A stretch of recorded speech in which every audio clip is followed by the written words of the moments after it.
I'm always looking at these companies from a marketing perspective, right? We're marketers, and that's what we're really good at. And so as I'm kind of looking at all these different companies, that's where my mind always goes.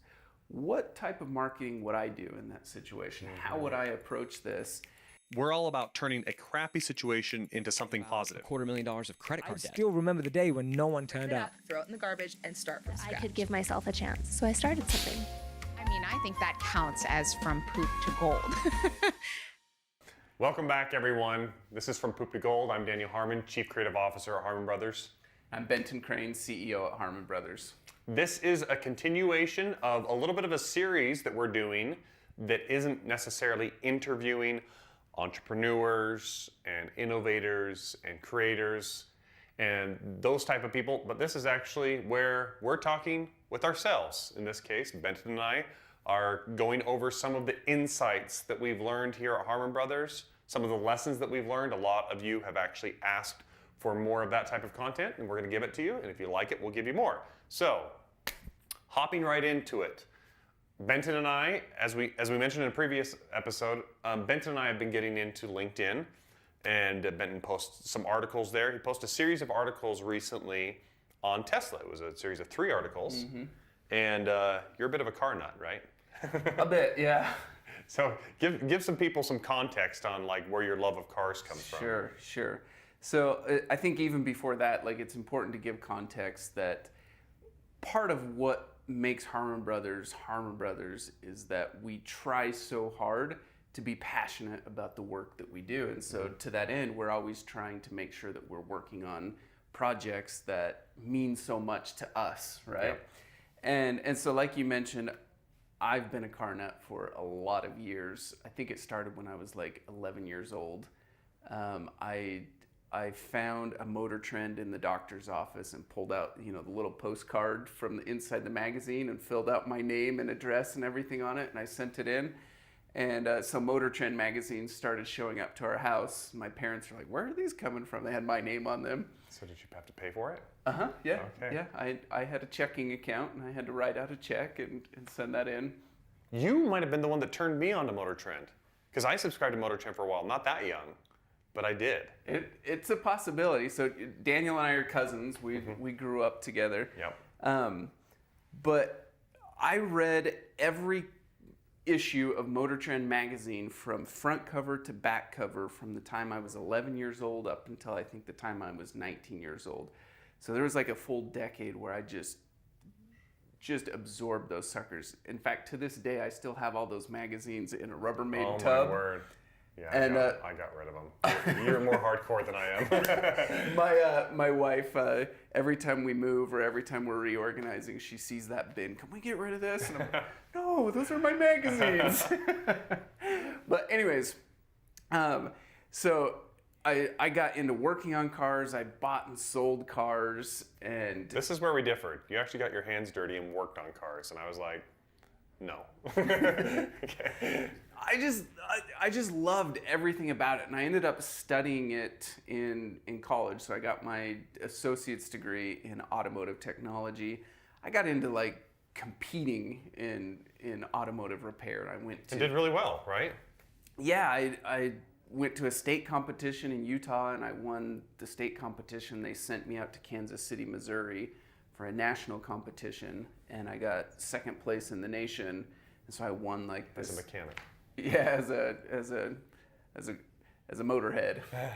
So awesome. I got like this cool, toolbox full of snap-on tools and everything, which for a car guy that was really meaningful. What's so interesting is your interest was around like the mechanics of things, and I think so much of like the technical aspect. My interest was all on like the flash. The art. So it was very much on the art side of things. Yeah. My interest in cars was very much about the industrial design. Yep. The design of it, and then also like the competitive nature of it. What were the cool little features and technological innovations they had that way, but then also just like the beauty of it, of this thing could go faster than this and that. I mean, I guess there is some crossover there, but for me, it was like cars look so cool and they feel so cool, and there's an art to them. And then I started having to pay for my own cars, and then I quickly fell out of love with cars. I was like, oh, these things are money pits. Anyway. I think it was probably like the year 2000. I think it was probably 2000, 2001.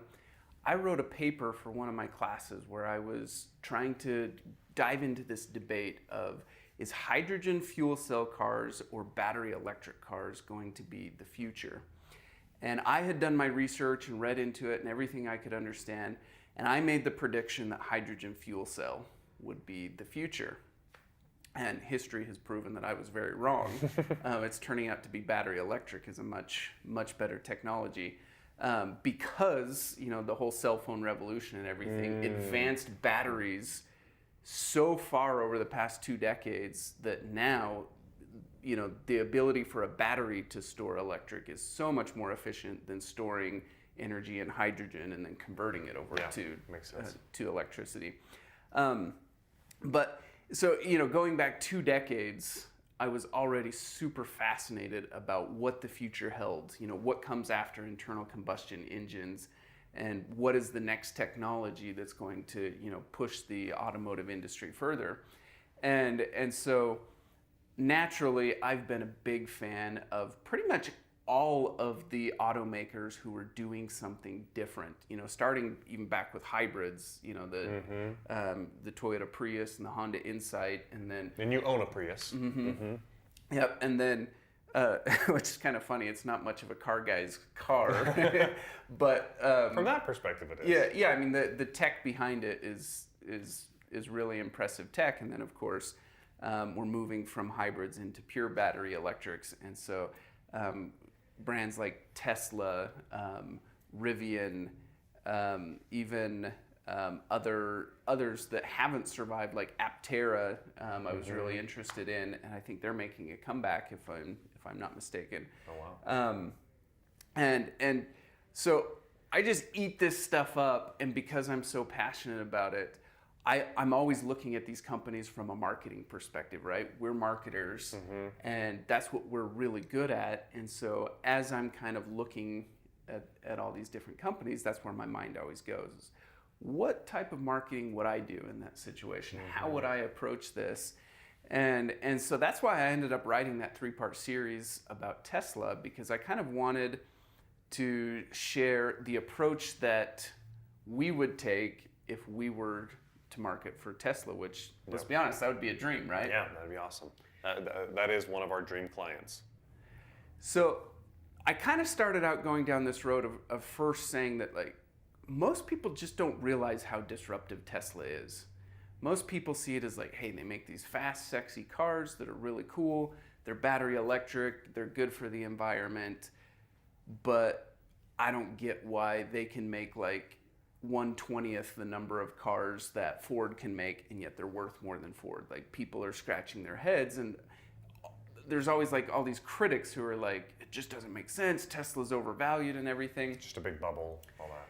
And I don't buy that at all. I actually think Tesla is way more disruptive, way more innovative than what people realize, and I think that it's going to be a much, much bigger company than anyone is wrapping their heads around right now. It may potentially even becoming the biggest or one of the biggest companies in the world. I really think they're on that type of trajectory. Compete with the likes of the Googles, Amazons, Apples, that kind of stuff. Without a doubt. Yeah. So that's kind of the first thing that I go into in my series, is kind of doing a breakdown of why I believe that. Basically what it comes down to is they are disrupting not just 1 or 2 industries, they're disrupting like 7, 8, 9 industries, and these are all very, very big industries. So it's not just auto manufacturing, you know, the Fords and GMs of the world. It's also automotive distribution. It's all the dealership networks, you know, they're disrupting that world. These are all multi-billion-dollar industries, right? Yep. It's not just the fact that these are battery electric cars, but they're also building this whole entire network of superchargers. It's this charging network. Imagine if Henry Ford had also built out the whole entire network of gasoline fuel stations. That's essentially what Tesla has done. They are hugely disruptive in all these different industries, and all these different industries are multi-billion-dollar industries. Yeah, adding up to when you look across the whole portfolio of what they're touching, this is could be trillion-dollar stuff. Yeah. Well, and it's interesting that you say this, how disruptive they are, and why we're so attracted to Tesla is because one of the big bullet points that we look for in a client as they approach us is how differentiated are they in the market. That's right. And it doesn't necessarily have to be that the product or the service is so different in and of itself, as much as it has to be different in the mind share of the customer. Meaning you might have several other products or services that are similar, but if no one owns that mind share of how distinct that is, then there's an opportunity to go after that. And that's one of the things we look for in our clients. I think another way to say that is that so many people believe that great marketing is going to be their silver bullet. Right. And then there's other people who are like, no, just great products are the silver bullet. As long as you have a great product, you're good. But then both camps end up discovering, usually, where they're like, I'm missing something. This isn't working. And it's only when you combine the two, the great products with the great marketing, that the magic really happens. Yep. And that's and all the home run hits that you see, that's exactly the combination that we have. Yep. A really great marketing campaign, really great ad campaign and branding, along with a really great product. Yep. And I mean, to Tesla's credit, it's been really amazing that they have done what they've done and grown to the point that they have with very small marketing efforts.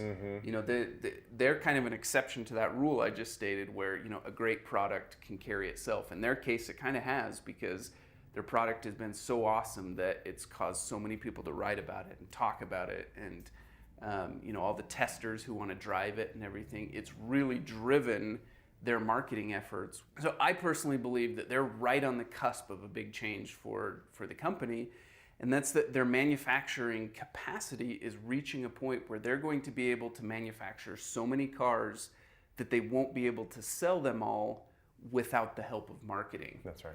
And that's just the cars, right? Yep. And there's so much more coming. There's the semis. Yeah, the semis, the Cybertrucks, the solar roofs, the battery packs for the houses, and everything else. And I personally believe that they are going to need a marketing effort to grow to the levels where they need to reach. And so that's kind of like the second series of my article, is doing a little comparison where, Elon has stated on Twitter that they don't do marketing because they're focused on making great products. Right. And I compare that to what Steve Jobs did at Apple, where I believe he was equally as passionate about making great products, but he also leaned very, very heavily into making great marketing to go along with those great products. Yep. And it was that combination that turned Apple into one of the biggest companies in the world. Yep. And I think Tesla is rapidly coming up on this point where they're going to need to get serious about their marketing. And if we're going to be perfectly transparent, we have actually fallen into, I think, a little bit of the same trap as Elon, where we always said, okay, as long as we do really great campaigns, that's our product. That was the first 5 years of our history. That was the first 5 years of our history. Then we're going to be fine, right? The word will get out, and people will just come to us, and it'll be fine. And eventually, there's enough competition and stuff that enters the market, and quite honestly, we've educated a lot of the competition on what to do, and we've been totally fine with that because we want it to push us, right? But at the end of the day, we came to a point where we needed to say, we've got to focus a little bit on our own marketing, which is why you and I have been more active on LinkedIn and those types of things, in order to really show how we're different and what really tell our story, rather than just rely entirely, quote unquote, on our product or on our campaigns. That's right. To do all that for us. Yeah. So that takes us to the point of, okay, so we believe Tesla's big. It's going to be a huge deal. We believe they need great marketing. How would we approach it? Yep. And I think this is really fun and really fascinating, because I believe that if Tesla goes out and looks at kind of the traditional options that are available out in the marketplace, they're going to be faced with kind of decisions between crappy on one side or crappy on the other side for what they need to do. And what I mean by that is the world of marketing and advertising has really kind of lived in two different worlds and two different camps. You basically have your brand camp, that's your, Nike, Coca-Cola, you think about that Red type Bull, of advertising. Yeah, it's very much Apple. a look, a feel, an emotion. So you have this polar opposite camp that's, they're very just focused on the sell, the education, the call to action. Buy now. Yeah, call this number, that type of thing. And those two worlds historically have hated each other. You'll get guys in the brand world who will trash on infomercials. Oh, gross, disgusting. I would never do that. You know. And then you get people in the direct response world who trash on branding, like, oh, it's just wishful thinking. It's just hoping and praying. It's it's not trackable. Yeah, it's expensive, and you'll never see it move the needle until years down the road.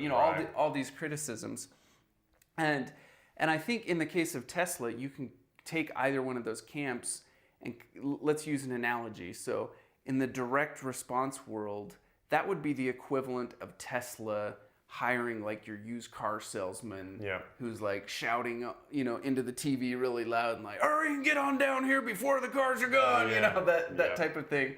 In my growing up years, that was Latham Motors. Back in Twin Falls, Idaho. Yes, I remember it distinctly. I never liked it, but I did remember who it was. So you've got that world of like, the high pressure shouting and all that stuff. And obviously Tesla's never going to go there, right? They care way too much about their brand. But then you have the traditional branding world, and you can take a look at what the traditional branding world does for the different car companies. Think about Ford, GM, Toyota, Lincoln, all these different car companies. And think of how little education actually happens in those ads. Yeah, it's very little. I mean, like, oh, cool, it's Matthew McConaughey in a Lincoln. Yeah. I didn't learn anything about the car. I don't know what makes the car special. I don't know what makes it unique. I just know that there's Matthew McConaughey in a Lincoln, and it looks cool and feels cool, so maybe I want a Lincoln. Well, and I think when branding performs at its best, it actually does call out a differentiated feature. So, for example, there's the Super Bowl ad of this year. I don't know if you saw it. It has John Krasinski in it, and it has Chris Evans and some other Bostoners. I don't remember their names, but the whole joke is basically them talking in a really heavy Boston accent and saying, you can't park that car there, kind of a thing. And that's a terrible Boston accent, but you get the idea. And it shows that this little Hyundai will actually park itself with this little feature. So actually, like, they bring in the branding because they're bringing in these big celebrities and all this stuff, and the setting and everything looks very professional. It feels very nice for Hyundai, but it still is calling out a feature. But that's just a single feature. There's only so much you can do in like the space of 30 seconds or a minute. That's right.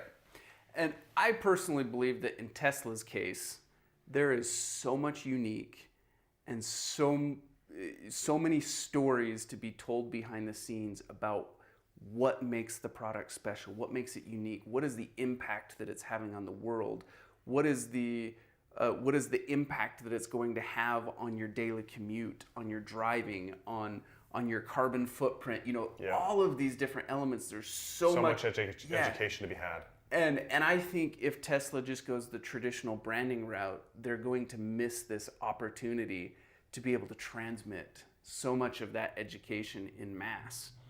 And that's where the type of work that we've been able to do, where you can mix these worlds of create a great brand that people love and they trust and they know and they remember, with this world of let's educate, let's teach, let's overcome concerns, let's give backstory, but we're going to do it while we entertain you, we're going to have fun.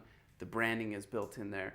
And I think that that's such a golden opportunity for Tesla to get that right. Yep. Is that they can tell their story in a very fun, engaging, on-brand way and do it without going down that gross road of like, high pressure, yelling into the camera, that type of thing. I think people make buying decisions based on emotion, and then they back them up with logic. That's right. And so if you really bring in that branding and make it feel awesome, cool, fun, whatever it is, in our case, it would hopefully be funny, in many cases, but you still get all that glamour in there. And then you bring in all those education elements of like, oh, think of how much more efficient electricity is. Think of how much more convenient this is when you wake up every morning to a full tank of gas because your car's been plugged in. Think of how much more safe you're going to be as all these features are coming in, and then that can kind of back up that emotional sale. The fun thing about going through this exercise with Tesla, right? This was theoretical, but it doesn't matter if you're Tesla or if you're a brand new startup or anyone in between. There's a similar exercise that you need to go through. And that's essentially, you need to recognize that you're on this path from you're going from obscure startup where no one knows who you are, no one knows what you do, no one cares anything about you. And you're trying to travel this path to go from that to becoming a trusted brand that people know and they remember, they love. Mm-hmm. And that path is actually, while it has its differences for each company and each industry, there are a lot of similar points along the way. And so you can learn a lot by looking at what Tesla's roadmap to becoming a household brand looks like. And then you can apply that to whatever company you're working in or whatever startup you're working in. And so for the brand new obscure startup, the focus is going to be very much on sales, right? You've got to bring those sales in to keep the lights on, keep payroll, and over time, as the company grows and the revenues grow, they start to be able to transition into more of the branding efforts, bring in more voice, brand character, brand universe, all of these elements that make it memorable, make it fun, make it entertaining. And over time, the branding efforts can become a larger and larger portion of the overall mix until eventually you do reach a point where you become so well known that branding efforts can drive the whole entire marketing effort. So basically, to kind of summarize this roadmap, what happens is you have someone differentiated that comes into the market. They have to educate very heavily in order to get people to buy. As that happens, and they have sales, other people start to notice. Yep. And they say, whoa, there's opportunity here, there's a market for this. And then they start jumping in with copycats, right? Yep. Once those copycats kind of start to catch up, that's when it becomes even more important. And I think that's eventually what will happen with Tesla, is you'll have enough other Rivians or whoever it is that will come in and be like, oh, it's not just the only electrical car out there. There's other ones, And then you've got to learn to differentiate more with your branding, because over time you won't be able to differentiate as much with your technology and your product. I mean, Elon has been giving away the patents to the Tesla stuff. So he's in the same way that we've been basically educating other marketers, advertisers, storytellers and stuff on what we do. They're doing that same kind of thing with their patents. And so they're going to create their own competition. It's just going to happen. And at some point, you have to still be able to help the customer know why they are going to emotionally connect with you as opposed to someone else. And so much of that comes down to branding. That's right. Okay. Cool. So if you want the deep dive, you can go check out my 3-part series. I posted it on LinkedIn, so just connect with me on LinkedIn or follow me on LinkedIn, then you'll see my articles there, and you can see the 3-part series on Tesla. If you like what we've been talking about and you want to create a marketing roadmap for your business, that's a service that we actually provide for clients. If you go to harmonbrothers.com, you can get signed up there, and we can take a look at your business, see if that's see if we're a good fit together. But ultimately, we can help you map out, okay, where are you in your road of growth from startup to kind of a household brand name? And then what are the points, what are the milestones you need to hit in order to get there? And obviously we provide a lot of services along the way to help with those milestones, as well as can connect you with other ones where we might not provide that service directly. So anyway, check that out, harmonbrothers.com. Okay, thanks for joining us, everyone. This has been From Poop to Gold, and we'll see you on the next one.